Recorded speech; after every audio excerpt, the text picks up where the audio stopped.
और अन्य जो धातुएं हैं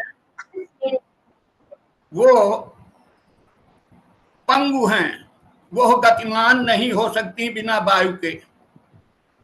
पित्तः पंगु, कफः पंगु, पंगवो मल धातवः, वायुना यत्र नीयन्ते तत्र गच्छन्ति मेघवत्। ये सभी धातुएं और जो अन्य दोष हैं ये वायु से ही गति प्राप्त करते हैं। तो आयुर्वेद का कॉन्सेप्ट क्लियर होना चाहिए शरीर के बारे में, तब उसकी जो है चर्या, जो ऋतुचर्या है उसमें फिर विभाग हुआ है कि दिनचर्या और रात्रिचर्या। तो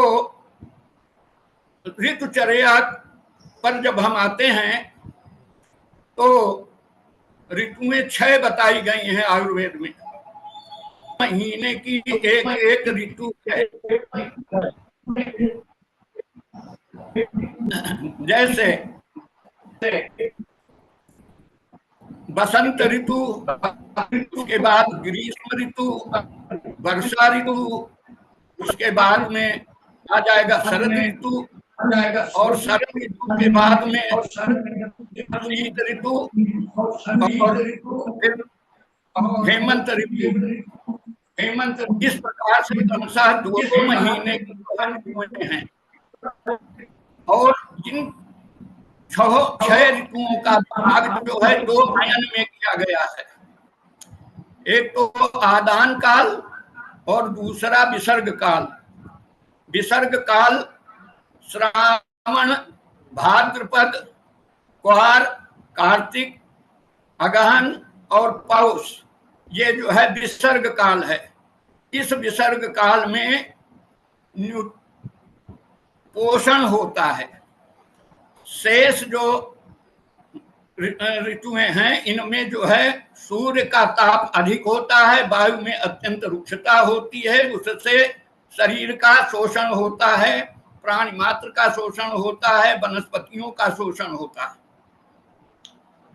लेकिन उस आदान के बाद जैसे ही विसर्ग काल प्रारंभ होता है, उस विसर्ग काल में सभी मनुष्यों का बल बढ़ने लगता है, सभी वनस्पतियों का बल बढ़ने लगता है, सभी प्राणियों का बल बढ़ने लगता है। तो अब इन 6 ऋतुओं में दोषों का तरतम भाव कैसे आयुर्वेद ने बताया है। अगर इसको हम जान लें तो हमें आसान हो जाएगा कि हमें किस प्रकार का आहार किस ऋतु में लेना है, किस प्रकार का विहार किस ऋतु में करना है। और इसके बाद एक बात आती है विचार। तो आहार यदि सात्विक है तो विहार भी सात्विक होगा और विचार भी सात्विक ही आएंगे। तो सात्विक आहार से किसी प्रकार के रोग नहीं होते। रोग जो होते हैं वो रजोगुण और तमोगुण से ही होते हैं, ऐसा गीताकार ने भी कहा है। और आहार में भी उन्होंने व्यक्त किया, रस्या स्निग्धा स्थिरा हृदया आहारा सात्विक प्रिया। तो इन ऋतुओं में 3 दोषों का समायोजन करना आयुर्वेद में बताया गया कि हेमंते चीयते श्लेष्मा। हेमंत ऋतु में श्लेष्मा का संचय होता है, यानी कफ का संचय होता है। और बसंते च प्रकुप्यति, बसंत ऋतु में उसका प्रकोप होता है। और वर्षा सुचीयते पित्तम, वर्षा ऋतु में पित्त का संचय होता है। और शरद काले प्रकुप्यत, और शरद काल क्वार कार्तिक के महीने में उसका प्रकोप होता है।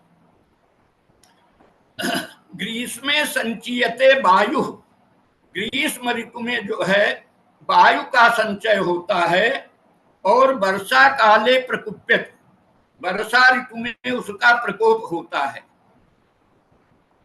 तो मेरा कहना है कि शास्त्रानुसार यदि हमें यह ज्ञान है कि हम कब किस दोष का संचय होता है और कब कब किस दोष का प्रकोप होता है। तो सर्वथा सर्वभावेन सामान्यम वृद्धि कारणम, समान चीज समान गुणधर्म वाली चीजों को बढ़ाती है। तो हम कफ वर्धक आहार का अगर सेवन कम करें हेमंत ऋतु में, तो बसंत ऋतु में भी कम करें तो कफ का प्रकोप नहीं होगा, क्योंकि हेमंते चीयते श्लेष्मा, हेमंत ऋतु में कफ का संचय होता है। तो जब संचय कम होगा तो प्रकोप भी कम ही होगा बसंत ऋतु में।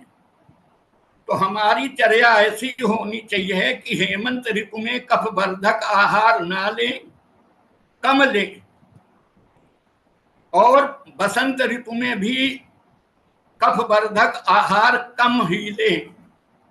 तो जब हेमंते चीयते श्लेष्मा बसंते च प्रकुप्यति, तो जब हम उसका संचय ही नहीं होने देंगे तो फिर उसका प्रकोप भी नहीं होगा।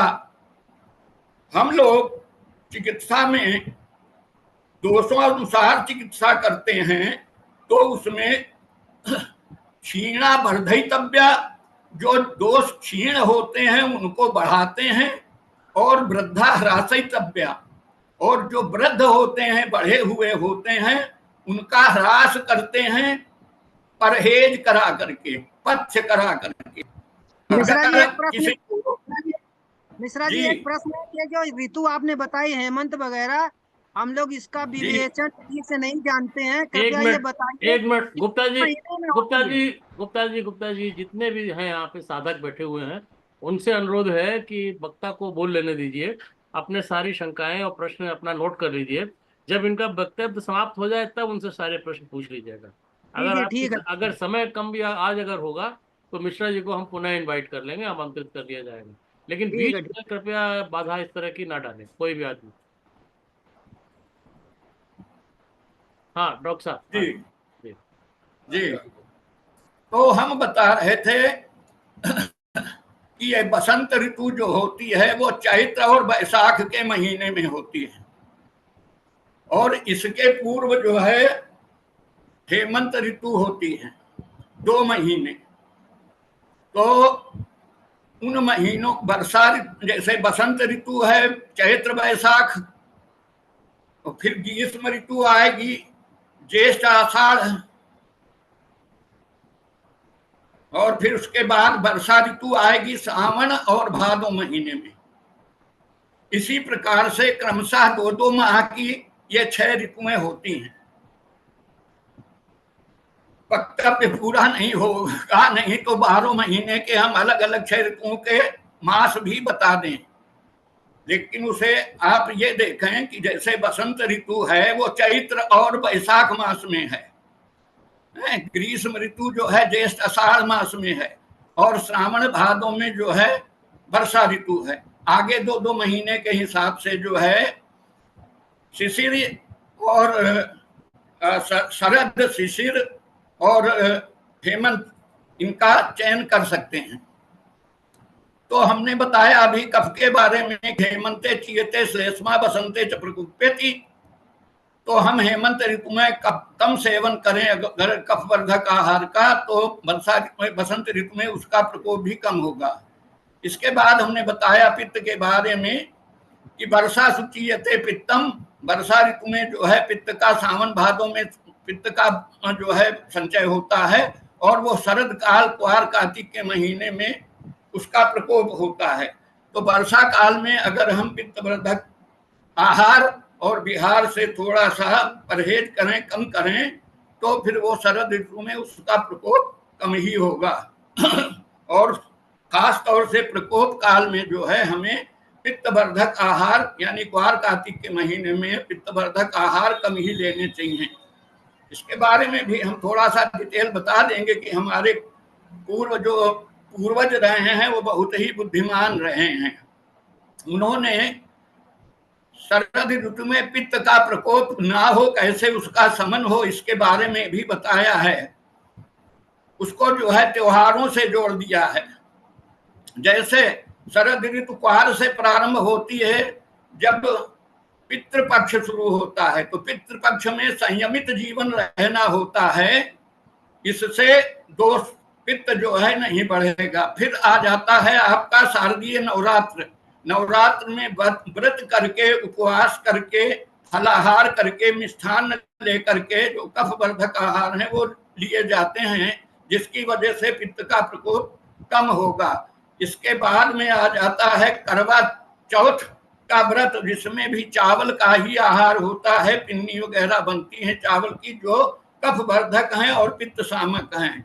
इसके बाद दीपावली आ जाती है। दीपावली में जो है धान की, चावल की ही लैया, खील और मिष्ठान्न जो होते हैं वो कफवर्धक ही होते हैं और वो पित्त का शमन करने वाले होते हैं। इसके बाद में एकादशी आ जाती है, देवोत्थानी एकादशी, जिसमें गन्ने के रस का प्रयोग होता है, वो भी पित्त शामक ही होता है। तो हमारे पूर्वज इतने विद्वान और इतने अनुभवी थे कि अगर सामान्य व्यक्ति इस आचार का पालन न कर सके तो हम त्योहार में ऐसे द्रव्य जोड़े दे रहे हैं कि इनको तो त्योहार में खाएगा ही, आहार में लेगा ही, और अगर लेता है तो पित्त का जो प्रकोप शरद ऋतु में होने वाला है वो कम ही होगा। एक बात इसी परिप्रेक्ष्य में और बता देता हूँ, कुआर कार्तिक के महीने में सामान्यतया लोग अदरक की चाय पीना शुरू कर देते हैं। व्यावहारिक वर्तमान परिस्थितियों में, आज के युग में, जब चाय नहीं थी तब की बात नहीं है, लेकिन आज लोग जो है कुआर के महीने में ही, कार्तिक के महीने में अदरक की चाय प्रारंभ कर देते हैं। अदरक के बारे में हमारे शास्त्र में कहा गया कि अदरक जो है वो नित्य सेवनीय है, किंतु नित्य सेवनीय है तो कैसे सेवनीय है? भोजनाग्रे सदा पथ्यम लवणार्द्रक भक्षणम। भोजन के आगे थोड़ी सी अदरक का टुकड़ा और सेंधा नमक मुंह में डाल करके उसको चबा लिया जाए, पानी जैसा हो जाए, उसे निगल करके तब भोजन किया जाए। भोजनाग्रे सदा पथ्यम लवणार्द्रक भक्षणम। लवण से तात्पर्य सेंधा नमक से है, और अदरक का टुकड़ा। तो ये क्या करता है? अग्नि संदीपनम, अग्नि का को उद्दीप्त करता है, मंदाग्नि दूर करता है। अग्नि की जो डाइजेस्टिव फायर है, जो जठराग्नि है, उसको प्रदीप्त करता है, उद्दीप्त करता है। तो अग्नि संदीपनम रुच्यम, और रुचि पैदा करता है, रुचि पैदा करता है। अग्नि संदीपनम रुच्यम जिह्वा कंठ विशोधनम। जीभ और गले का शोधन ही नहीं, विशेष रूप से शोधन करता है, जिह्वा कंठ विशोधनम अदरक। लेकिन इसको कब लेना है, कब नहीं लेना है, वो तो एक सामान्य रूलिंग है जो हमने बताई कि भोजनाग्रे सदा पथ्यम लवणार्द्रक भक्षणम अग्नि संदीपनम रुच्यम जिह्वा कंठ विशोधनम। ये सामान्य बात है, लेकिन इसके साथ विशेष बात क्या है? आगे उन्होंने कहा है कि कहां पर अदरक का सेवन नहीं करना है। तो उन्होंने बताया कुष्ठ, जहां पर चर्म रोग हो वहां पर अदरक का सेवन नहीं करना है। कुष्ठ पांडवामय, पांडु रोग हो जाए उसे अदरक का सेवन नहीं करना है। क्रक्षे, जहां पर पेशाब में जलन हो रही हो, मूत्रकक्ष हो रहा हो, वहां पर उसको अदरक सेवन नहीं करना है। कुष्ठ पांडवामया क्रक्षे अम्ल पित्ते, जिसको अम्ल पित्तता की शिकायत है, हाइपर एसिडिटी की आज के युग में शिकायत है, जो कि बहुसा हो रही है। कुष्ठ पांडवामया क्रक्षे अम्ल पित्ते व्रणे, अगर फोड़ा है या जख्म है, और ज्वरे और बुखार है। दाहे, जहां पर जलन का सिम्टम है, नेत्र दाह है, हस्त पादांग दाह है, हाथों में जलन है, पैरों में जलन है, जलन का सिम्टम है जहां पर, तो दाहे निदाघ, और निदाघ ऋतु में जो है ज्येष्ठ आषाढ़ के महीने में जब ग्रीष्म ऋतु होती है, दाहे निदाघ ऋतु यानी ज्येष्ठ आषाढ़ के महीने में, दाहे निदाघ शरदौ, और शरद ऋतु यानी कुआर कार्तिक के महीने में, जिसका मैं अभी जिक्र कर रहा था, कुआर कार्तिक के महीने में नैव पूजितम आर्द्रकम, आर्द्रक जो है, अदरक जो है, उसका सेवन नहीं करना चाहिए। लोग प्रायः न जानकारी में ऐसा अपने करते हैं और उसका दुष्प्रभाव शरीर पर पड़ता है। तो अब इसके बाद में बताया ग्रीष्मे संचीयते वायु, ग्रीष्म ऋतु में, गर्मी के मौसम में वायु का संचय होता है प्राकृतिक रूप से। ये नेचर है, प्रकृति के द्वारा शरीर में वायु का संचय होता है। अगर उस समय हम वातज या वात वर्धक आदि चीजें जिसको कहते हैं, अगर वात वर्धक आहार हम लेते हैं तो उस वात दोष का जो है की वृद्धि होगी। और वर्षा काले प्रकोप्यति, वो वर्षा ऋतु में सावन भादों के महीने में उसका प्रकोप होगा। तो सावन भादों के महीने में वायु का प्रकोप ना हो, इसलिए उस समय वायुवर्धक आहार जो बादी चीजें कही जाती हैं उनको कम से कम लें। और ग्रीष्म ऋतु में भी ऐसा ही करना है। वायु का लक्षण होता है रुक्षा, जो रुक्ष है वायु, वायु जो है रुक्ष, रुक्षा शीतो, शीतल है, लघु है, रुक्षा शीतो लघु, सूक्ष्म, सूक्ष्म है, चलोथ विशदा खर, चल है, विशद है, खर है। ये वायु के गुण हैं। ये विपरीत गुण द्रव्य, इससे विपरीत गुण वाले द्रव्यों से मारुतः संप्रसाम्यति, मारुत जो वायु है उसका समन होता है। तो अगर हमें यह ज्ञान है कि वात वर्धक आहार कौन कौन से हैं, मेरा तो विचार था कि प्राइमरी सेक्शन से लेकर के इंटर सेक्शन तक आयुर्वेद का स्वास्थ्य वृत्त सभी बालकों को अगर पढ़ाया जाता तो 80% रोगों से बचाव हो सकता था। बाकी जितने हॉस्पिटल्स वगैरह ऐसे बढ़ते चले जाएं उससे कुछ नहीं होगा, ये हमारा अपना व्यक्तिगत विचार है। तो हमने बताया तीनों दोषों के बारे में कि कब किसका संचय होता है, कब किसका प्रकोप होता है। उस समय में अगर संचय अवस्था में हम कम सेवन करें तो उसका प्रकोपावस्था में भी कम ही जो है प्रकोप होगा, और प्रकोपावस्था में भी अगर कम करते हैं तो ना के बराबर ही प्रकोप होगा। तो यह तो ध्यान रखने योग्य बात है कि जो हमने अभी बताया कि हेमंते चीयते श्लेष्मा वसंते च प्रकुप्यति, ग्रीष्मे संचीयते वायु वर्षा काले प्रकुप्यति और वर्षा सुचीयते पित्तम शरद काले प्रकुप्यति। तो इन्हों दोषों के बारे में हमने बताया किन किन ऋतुओं में इनका संचय होता है और प्रकोप होता है। इस पर जो है विद्वत जनों को जो है ध्यान करना चाहिए।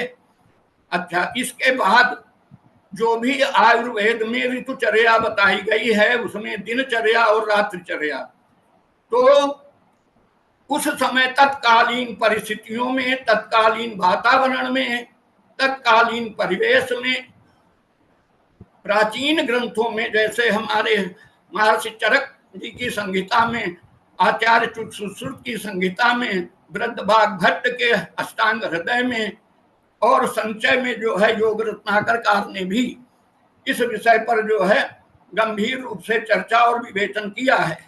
लेकिन आधुनिक परिस्थितियों में, आज के समय में, उस समय का ना तो वातावरण है और ना ही परिवेश है, ना ही उस तरीके का रहन सहन है और ना ही उस तरीके का की परिस्थितियां हैं।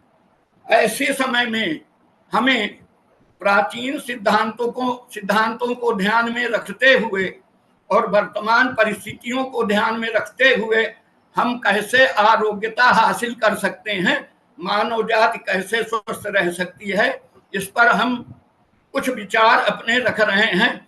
क्योंकि दिनचर्या से शुरुआत होती है। अब हम दिनचर्या की बात करेंगे, क्रमशः फिर रात्रिचर्या पर आते हैं। दिनचर्या में प्रातः काल से ही दिनचर्या प्रारंभ होती है।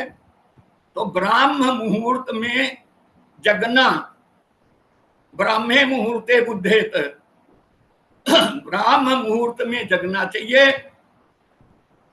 तो ब्राह्म मुहूर्त जो है 4:30 बजे का होता है।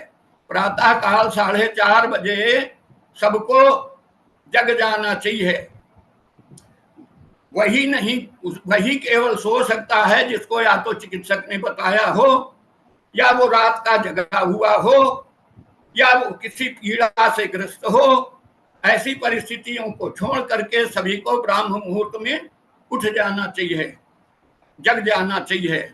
ब्राह्म मुहूर्त में जगने के पश्चात पहला काम तो होता है अपने यहाँ धरती का स्पर्श करना, अपने दोनों को देखना, हाथों को देखना और चेहरे को दर्पण में देखना। ये प्राचीन आयुर्वेद का विधान है। इसके बाद उसी में समायोजित होता है ऊषा पान। ऊषा पान यानी प्रातः काल जल पीना।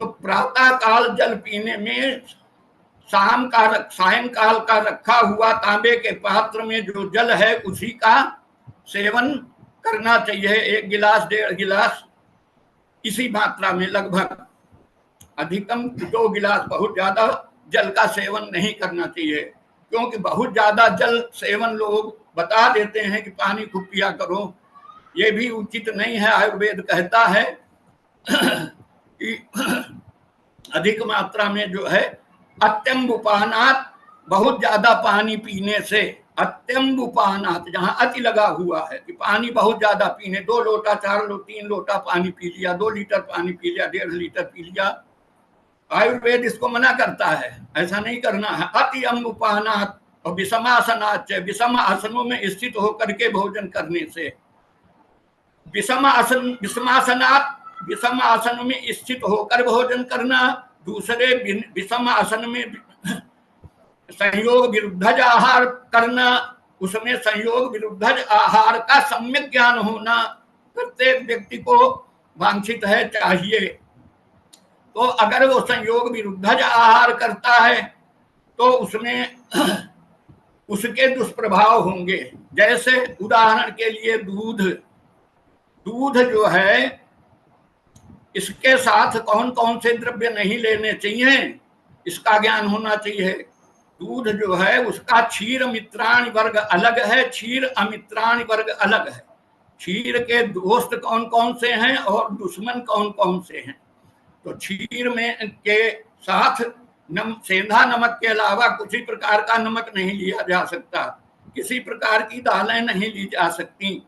अम्ल में आंवला छोड़ करके नहीं लिया जा सकता, और कसाय रस में जो है जव के अलावा कुछ नहीं लिया जा सकता, और मधुर रस छोड़ करके, मधुर रस तो दूध के साथ में चलता है, और अम्ल रस जो है वो हम बता चुके हैं कि आंवला लिया जा सकता है।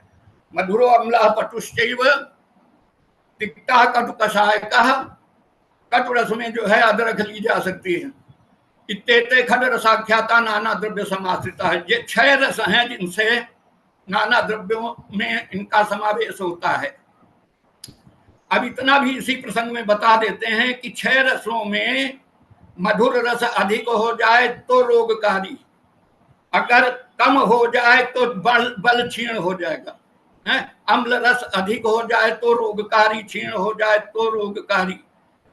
तो इसी प्रकार से अन्य रसों के बारे में, नमक ज्यादा हो जाए तो रोगकारी, कम हो जाए तो रोगकारी।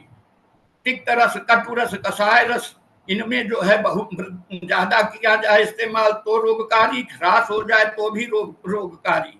क्योंकि ऐसा देखा जाता है प्रायः कि लोग मधुर रस का सेवन करते हैं और कटु रस का सेवन करते हैं, लवण रस का सेवन करते हैं, अम्ल रस का सेवन करते हैं, तिक्त रस और कषाय रस का सेवन नहीं करते हैं। तब उनको औषधि के रूप में वो चीजें खिलाई जाती हैं।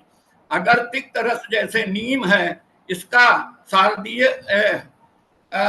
वासंतिक नवरात्र में जब उसके नई कोंपलें निकलती हैं, उससे 40 दिन तक कम से कम अगर उनका सेवन कर लिया जाए गोली बनाकर पीस करके, तो उस रस की पूर्ति हो जाती है।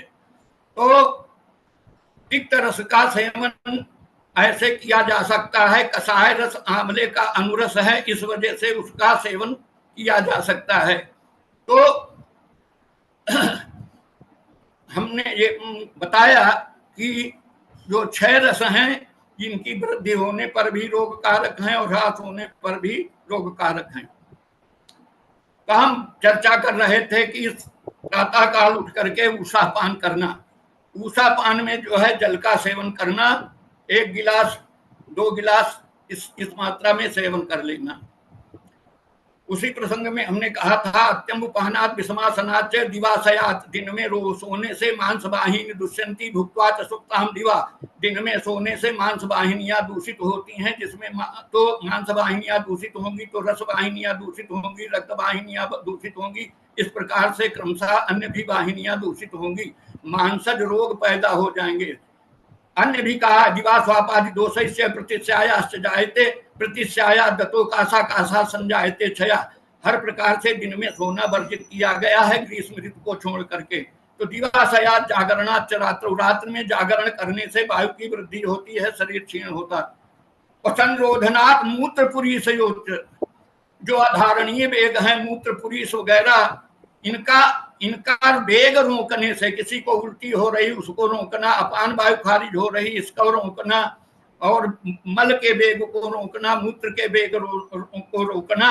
संरोधनात् मूत्रपुरीषयोश्च खड्वी प्रकार प्रभुंति रोगा, इन प्रकारों से भी रोग पैदा होते हैं। तो इन बातों को भी जो है ध्यान में रखना चाहिए। अब ऊषा पान करने के बाद, अब ऊषा पान को जल पीना सीधे सीधे। और एक और विशेष योग रत्नाकरकार ने कहा कि अगर यही जल नाक के रास्ते से पिया जाए, नासारंध्र से पिया जाए, संक्षेप में बता देता हूं कि विगत घन निशीथे प्रातरुत्थाय नित्यम, रात्रि व्यतीत हो जाने पर विगत घन निशीथे प्रातरुत्थाय नित्यम, प्रातः काल उठ करके नित्य पिबति खलु नरो यो घ्राण रंध्रेण बारी, जो व्यक्ति घ्राण रंध्र से पान जल को पीता है सभवति मति पूर्ण, वो होता है बुद्धिमान, चक्षुषा तार्क्ष तुल्य, उसकी नेत्र शक्ति बढ़ती है। और बलिपलित विहीना, उसे बुढ़ापा जल्दी नहीं आता, बलिपलित विहीना सर्व रोग विमुक्ता, सभी रोगों से बचा रहता है। लेकिन ये अभ्यास योग से होता है, इसको प्राय सभी नहीं कर सकते हैं। तो ऊषा पान करना है। ऊषा पान करने के बाद में मलत्याग और मंजन दंत धामन, जो विभिन्न प्रकार की दतून वगैरह या आयुर्वेदिक मंजनों से करना चाहिए। वो मंजन करके जो है मुख धावन कर लेना चाहिए, मुख को धो करके साफ कर लेना चाहिए।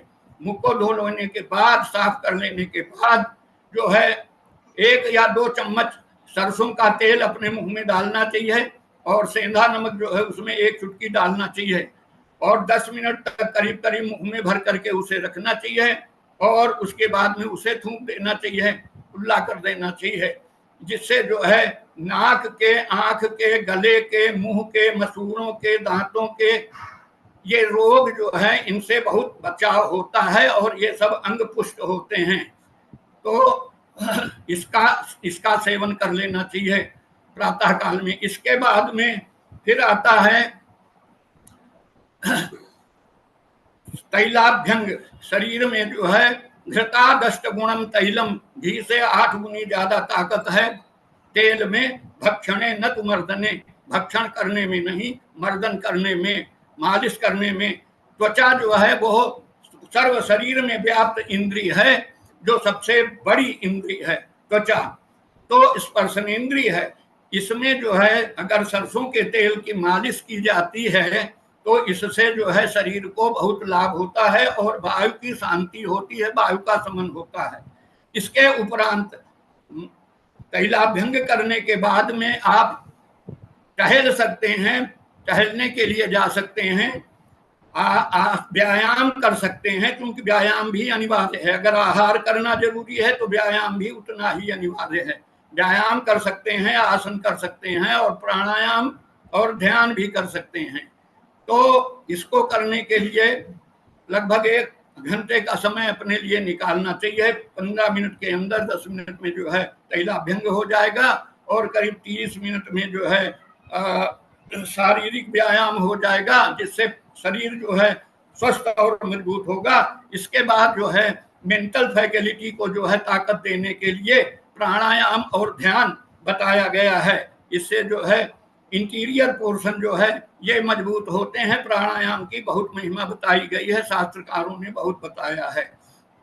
तो प्राणायाम और ध्यान करना चाहिए। शरीर बीमार होता है तो मन पर असर होता है, और मन बीमार होता है तो शरीर पर असर होता है। ये अन्योन्याश्रित संबंध हैं दोनों के।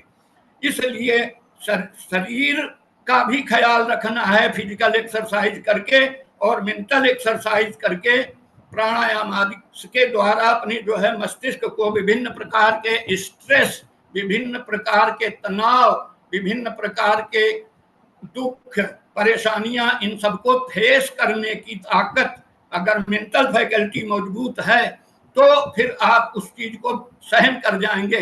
अगर मेंटल फैकल्टी आपकी मजबूत नहीं है तो आप एंजाइटी में चले जाएंगे, आप डिप्रेशन में चले जाएंगे। इस प्रकार की मनोरोगों में आप पीड़ित हो सकते हैं। तो इस प्रकार से आपने जो है 1 घंटे का समय अपने व्यायाम करने के लिए दिया।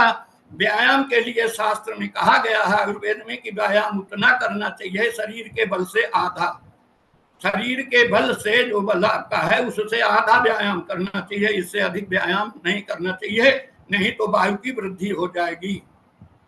वायु की वृद्धि न हो इसलिए पूर्व में तैलाभ्यंग भी हमने बताया है, लेकिन वायु की वृद्धि न हो तो अतिशय व्यायाम भी नहीं करना है। जैसा कि आजकल जो है जिम वगैरह में लोग जा रहे हैं और अतिशय कर रहे हैं व्यायाम करने की, वो आयुर्वेदीय शास्त्रानुसार उचित नहीं है। तो व्यायाम करने के बाद में फिर आ जाता है स्नान। स्नान मल निर्मोचने पुंसा स्नान कुर्यात् दिने दिने। मल का निर्मोचन करने के लिए, स्वच्छता प्राप्त करने के लिए प्रत्येक व्यक्ति जो है प्रतिदिन स्नान करता है या करना चाहिए। उससे जो है मल निर्मोचन हो जाएगा, शरीर की त्वचा और शरीर पूरी तरह से स्वच्छ हो जाएगा। और जो जठराग्नि है आपकी, जो अग्नि बाहर फैली हुई है शरीर में, वो अंतर्मुखी हो जाएगी, भीतर की तरफ चली जाएगी, जिससे आपको भूख भी अच्छी लगेगी।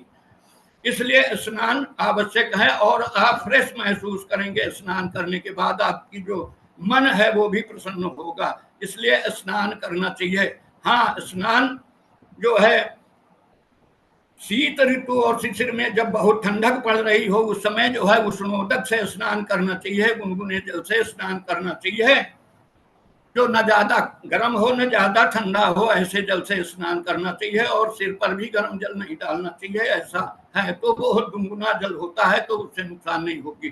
तो बाकी शेष ऋतुओं में जो है सामान्य जल से स्नान करना विहित है। स्नान करने के बाद में फिर आ जाता है पूजन या भगवत ध्यान आराधन कुछ करना चाहिए, जिसका जैसा भी हो अपने थोड़ा सा करना चाहिए। करने के उपरांत फिर आ जाता है भोजन करना। अब भोजन करना, तो भोजन कब करना चाहिए कब नहीं करना चाहिए, इसके विषय में आयुर्वेद में कहा गया कि याम मध्य न भोक्तव्यम, याम मध्य न भोक्तव्यम, एक याम जो है भोजन नहीं करना चाहिए। और याम युग्मम न लंघयेत, 2 याम तक जो है लंघन नहीं करना चाहिए, यानी 9 बजे तक भोजन नहीं करना चाहिए। स्वल्पाहार आप ले सकते हैं, जैसे फल ले सकते हैं और ड्राई फ्रूट ले सकते हैं, तो वो लेना चाहिए इस काल में। चाय नहीं पीनी चाहिए, क्योंकि आयुर्वेद में के जमाने में चाय नहीं थी और चाय को हम भी जो है अच्छा नहीं मानते हैं अपनी चिकित्सा कार्य में। तो चाय न पी करके आप क्वाथ पी सकते हैं, काढ़ा बना के घर में पी सकते हैं, जिसके लिए हम सामान्य द्रव्य थोड़े से बता देते हैं। उसमें जो है आप तुलसी के पत्र और जिसे ग्रीन टी भी कहते हैं, जोड़ांकुश भी बोला जाता है, उसके पत्र ना उपलब्ध हो केवल तुलसी के पत्र, पीपल के पत्ते भी उसमें कोंपलेल आ सकती हैं। इसके अलावा जो है काली मिर्च, इलायची, लौंग, इसका चूर्ण बना करके और हल्दी, इसका पाउडर बना करके रखा जा सकता है। काली मिर्च, इलायची और लौंग और हल्दी, इसका पाउडर बना के रखा जा सकता है। तुलसी और पीपल के पत्र इसमें समायोजित किए जा सकते हैं। तो उनको जो है आप क्वाथ बना करके फांट के रूप में जैसे चाय बनाई जा सकती है, उस तरीके से चाय के रूप में को आप उस काढ़े को ले सकते हैं, जिससे आपके शरीर को भी लाभ होगा। और कभी अगर आवश्यकता हो तो उसमें गुरुची का भी प्रयोग कर सकते हैं, गुरुची का चूर्ण या गुरुची सत्व भी उसमें डाल सकते हैं। गुर्च का सत्व, गुर्च अपने आप में रसायन है। आयुर्वेद में चरकाचार्य जी ने कहा लाभोपायो ही सस्ता नाम रसादी नाम रसायनम, जो रसादिक धातुओं का सम्यक पोषण करे, मेटाबॉलिज्म क्रिया को, धातु पाक संवर्त क्रिया को अच्छा रखे, बयास्थापकत्व दे, उसको रसायन कहते हैं। तो रसायन के बारे में कहा गया, यथा रसायनम तो तत्प्रोक्तम यद जरा व्याधि नाशनम, रसायन उसे कहते हैं जो जरावस्था को दूर रखे, यद जरा व्याधि नाशनम तद रसायनम, उस रसायन में कहा कि यथामृता, यथामृता जैसे अमृता यानी गुर्छ, रुदंती च दूसरा द्रव्य रुदंती, और गुग्गुलुश्च हरितकी, गुग्गुल और हड़, ये 4 द्रव्य रसायन के तौर पर बताए गए हैं। तो अगर आवश्यकता हो तो रसायन के लिए, बयास्थापकत्व के लिए, इम्यूनिटी पावर बढ़ाने के लिए, रोग प्रतिरोधक क्षमता बढ़ाने के लिए उसमें गुरुची का चूर्ण भी डाल सकते हैं, अपने काढ़े में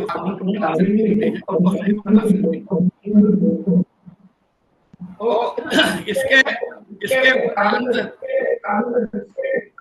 इसके उपरांत हमने बताया कि भोजन जो है ग्रहण करना चाहिए। तो हम बता चुके हैं, भोजनाग्रे सदा पंचम तमणार्थक लक्षणम अग्नि संदीपनम रुच्यम निभाकंध विशोधनम आद्रक और सेवन चर्मण करना चाहिए।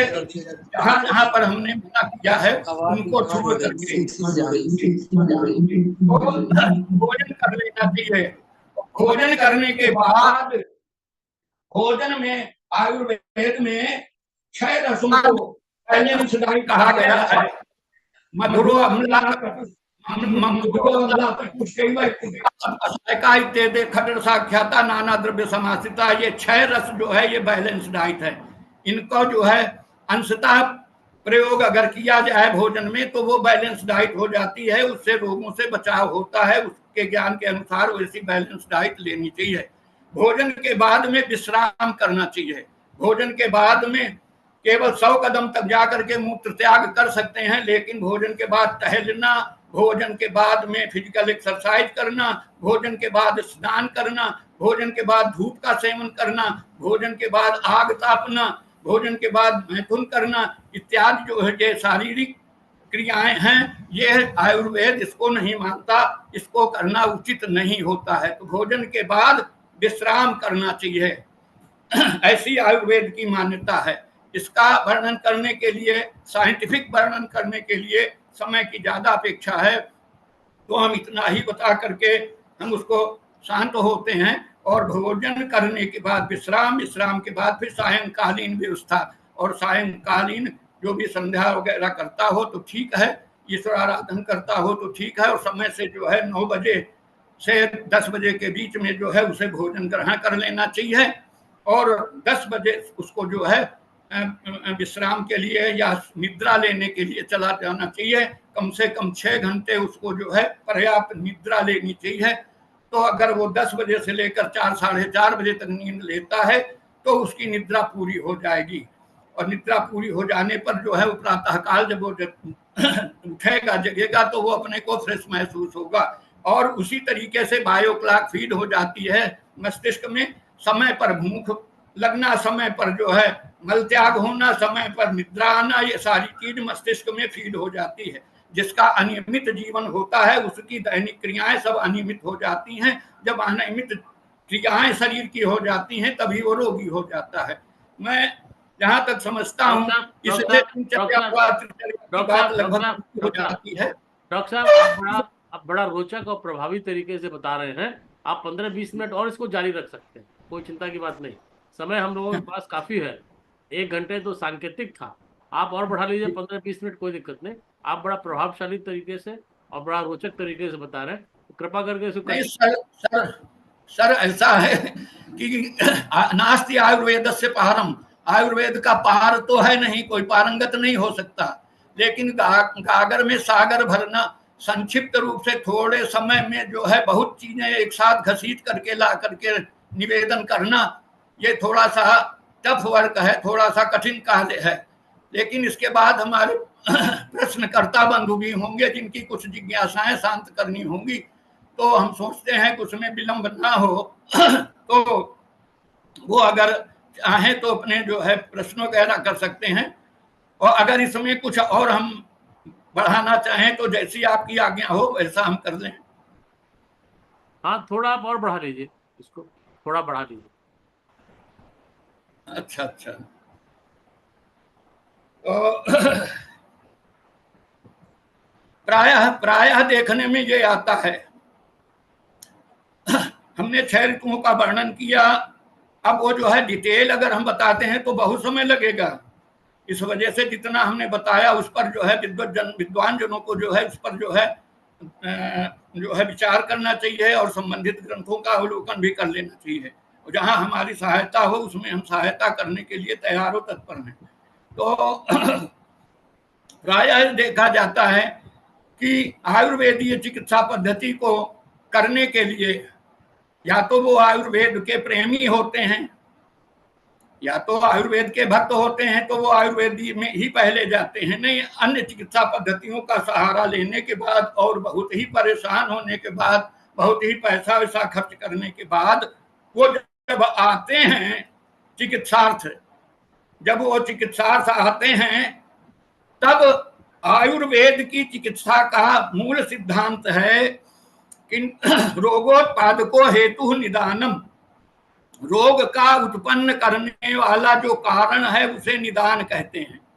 और तत्परिवर्जनम चिकित्सा, उस कारण को हटा दिया जाए, उस निदान को हटा दिया जाए तो फिर रोग होगा ही नहीं, रोग पनपेगा ही नहीं।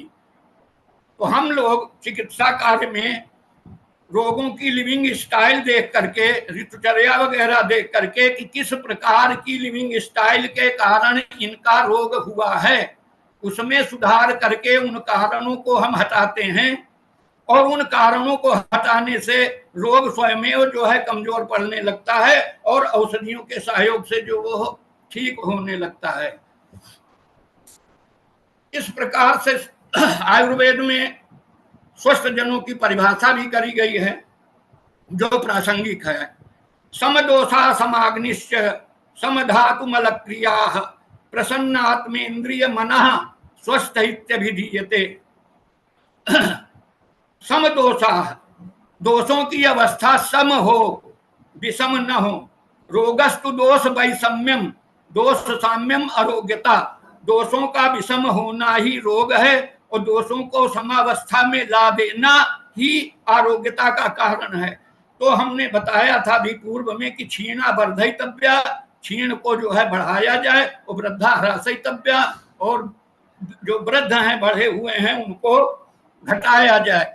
तो समदोषा समाग्निश्चय, दोष समावस्था में हो, अग्नि भी सम हो। तो सम अग्नि के बारे में जो जठराग्नि है उसको 4 प्रकार से आयुर्वेद में वर्णन किया गया है। मंदाग्नि कफ प्रधान, विषमाग्नि वायु प्रधान। तो विषमाग्नि वो होती है कदाचित पच्यते सम्यक कदाचित अविपच्यते। मंदाग्नि में भूख कम लगती है, पाचन कमजोर होता है, दुर्बल होता है। और जहां वायु प्रधान है वो होती विषमाग्नि। विषमाग्नि में कदाचित पच्यते सम्यक कदाचित अविपच्यते, कभी भोजन का पाचन ठीक होता है, कभी नहीं होता है, यह है विषमाग्नि। और समाग्नि वो होती है जिसमें एक जैसा भोजन, एक मात्रा में भोजन सदैव पच जाता है और उसका मल त्याग भी समय से हो जाता है, यह है समाग्नि। यही है सर्वश्रेष्ठ अग्नि। और तीक्ष्णाग्नि होती है जिसमें भस्मक रोग होता है कि जो भी खाया हजम, जो भी खाया हजम, जो भी खाया हजम, वहां तीक्ष्णाग्नि होती है, वो भी वर्जित है, वो भी उपचार योग्य होती है, उसका भी उपचार किया जाता है। तो मंदाग्नि और समाग्नि, मंदाग्नि, विषमाग्नि, समाग्नि और तीक्ष्णाग्नि, इस प्रकार से 4 प्रकार की अग्नियां होती हैं। तो आयुर्वेद में कहा गया कि समदोषा समाग्निश्च, अग्नि सम होनी चाहिए। और सम धातु, जो धातुएं हैं शरीर की वो भी सम होनी चाहिए। ऐसा न हो कि मेद धातु बहुत बड़ी है, मांस धातु बहुत बड़ी हुई है। इनका भी जो शरीर का फिगर है वो जो है वो सम होना चाहिए, न बहुत बढ़ा हुआ, न बहुत घटा हुआ, न अत्यंत दुर्बल, न ही अत्यंत मोटापन होना। जो अत्यंत दुर्बल है उसको भी आयुर्वेद में हेय कहा गया है, उसको उसकी निंदा की गई है। जो बहुत मोटा है, स्थूल है, उसकी भी निंदा की गई है और इनकी चिकित्सा में इनको कठिन बताया गया है कि ये चिकित्सा करने में भी इनमें सफलता कम मिलने के चांसेस होते हैं। तो समदोषा समाग्निश्चय समधातु मल क्रिया, मल की क्रियाएं जो है वो सम होनी चाहिए। ऐसा नहीं है कि दिन में 3 बार जो है मल त्याग के लिए जा रहे हैं, 5 बार मल त्याग के लिए जा रहे हैं, मूत्र त्याग के लिए। और मल 3 प्रकार के हैं, मल पुरीस और पेशाब जो मूत्र है वो मल है, और पसीना जो स्वेद है वो भी मल है। तो मल त्याग भी, मल भी साफ होना चाहिए, पेशाब भी साफ होना चाहिए, और स्वेद भी साफ होना चाहिए। जब आप एक्सरसाइज या व्यायाम करेंगे तो पसीना यानी स्वेद भी निकलेगा, क्योंकि आयुर्वेद में ये बताया गया कि सर्वे रोगा मलाश्रया, सभी रोग प्रायः मल का आश्रय लेकर के चलते हैं। एक स्पष्ट ने ये बात कही, दूसरे ने भी कहा सर्वेषामेव रोगाणाम निदानम कुपिता मला, कुपित हुआ मल ही प्रायः रोगों का निदान हुआ करता है। मल एवं मूलम ही सदा रोगाणाम, मल ही मूल हुआ करता है सदैव रोगों का। तो 3 आयुर्वेद के एक्सपर्टों ने अपने अपने वाक्यों में वही बात कही। तो सम कि मल जो है वह रोगों की जड़ होता है, इसलिए कब्ज नहीं होना चाहिए, मलों का निर्हरण सम्यक रीत्या होना चाहिए। इनमें अगर बाधा होती है कहीं पर, जैसे अब पसीना न निकले, स्वेदावरोधा और संतापा, तो स्वेदावरोध होगा तो बुखार भी हो सकता है, ज्वर आ जाएगा। स्वेदावरोधा संतापा सर्वांग ग्रहण तथा युगपत यत्र रोगे से, तो ज्वर हो सकता है। तो पसीना का भी निकलना आवश्यक है, मूत्र त्याग भी सम्यक रीत्या होना चाहिए, और मल त्याग भी सम्यक रीत्या होना चाहिए। तो समधातु समाग्निश्चय समधातु मल क्रिया, प्रसन्न आत्मेन्द्रिय मन, प्रसन्न हो आत्मा, इंद्रिय और मन। तो इंद्रियां प्रसन्न हो, मन प्रसन्न हो, लेकिन आत्मा जो है मन के संपर्क में रह करके सुख दुख का अनुभव करती है, जबकि आत्मा अचिकित्स है, उसमें चिकित्सा की आवश्यकता नहीं होती है। लेकिन आत्मा का अनुबंध मन से होने के कारण वह सुखानुभूति दुखानुभूति करती है। जैसे बहुत लोग कह देते हैं कि आज हमारी आत्मा प्रसन्न हो गई, या हम आत्मा से बहुत दुखी हैं, तो उस आत्मा का प्रयोग तो कर देते हैं, वस्तुतः आत्मा जो है वो निर्विकार है और उसे चिकित्सा की आवश्यकता नहीं होती। तो प्रसन्न आत्म इंद्रिय मना, इंद्रियां भी प्रसन्न हो, आत्मा भी प्रसन्न हो, मन भी प्रसन्न हो, स्वस्थ इत्यभिधीयते, उसको स्वस्थ कहा जाता है। समदोषा समाग्निश्चय समधात्मल क्रिया प्रसन्न आत्म इंद्रिय मना स्वस्थ इत्यभिधीयते।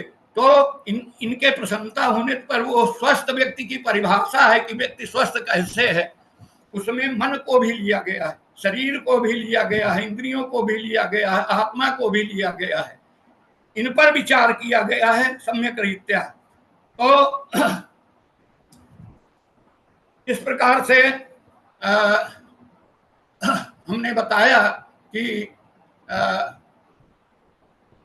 अगर शारीरिक क्रियाएं नियमित जीवन और सात्विक जीवन, सदाचार, सात्विक जीवन होगा तो सदाचार होगा, सदाचार होगा तो विचार भी सात्विक होंगे, तो उससे रोगोत्पत्ति नहीं होगी।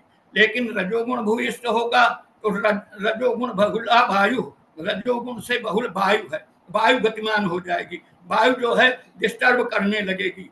और फिर तमोगुण भूयिष्ठ है पित्त, जो तमोगुणी विचार होंगे, तमोगुणी उसका आहार है, आहार उससे विचार बनेंगे, उसका जो है विहार भी वैसा ही होगा, कर्तृत्व भी वैसा ही होगा। तो वायु ही सर्वश्रेष्ठ वाहक है। पित्ता पंगु, पित्त भी पंगु है, कफः पंगु, कफ भी पंगु है, पंगवो मल धातवा, मल धातु जितनी है वो भी पंगु है। वायुना यत्र नीयन्ते तत्र गच्छन्ति मेघवत्, वायु जहां उनको ले जाती है वो उन्हीं उसी वायु के अनुकूल गतिमान हो जाते हैं। तो इस प्रकार से अगर आहार सात्विक है और सदाचारी विचार हैं, आहार और जितना नियमित जीवन है, सात्विक जीवन है, और आयुर्वेदीय ऋतुचर्या का पालन और रात्रिचर्या और दिनचर्या का पालन व्यक्ति करता है, तो उसे लगभग हमारे विचार से 75-80% जो है विभिन्न बीमारियों से बचा रहता है, क्योंकि उसका नियमित जीवन होता है और उसकी शैली भी नियमित होती है, तो वो जल्दी विकार युक्त नहीं हो जाती है। हाँ, आगंतुक कारण हो सकते हैं, चोट चपेट लग जाए, किसी बैक्टीरिया वायरस का ऐसा प्रकोप हो जाए, वो भी अगर उस पर प्रयोग काम करेगा तो कम ही काम करेगा। बैक्टीरिया वायरस उतना ज्यादा प्रभावी नहीं होगा, वो जल्दी स्वस्थ हो सकता है। तो आगंतुक कारणों से तो बीमार हो सकता है, लेकिन निज कारणों से जो है उसकी को बीमार जल्दी नहीं होना चाहिए, ऐसा आयुर्वेद का मत है। हमारी समझ में अब हम इतने पर वाणी का विराम दें, और जो भी श्रोता पूछना चाहते हो तो हम उसका भी समाधान कर दें।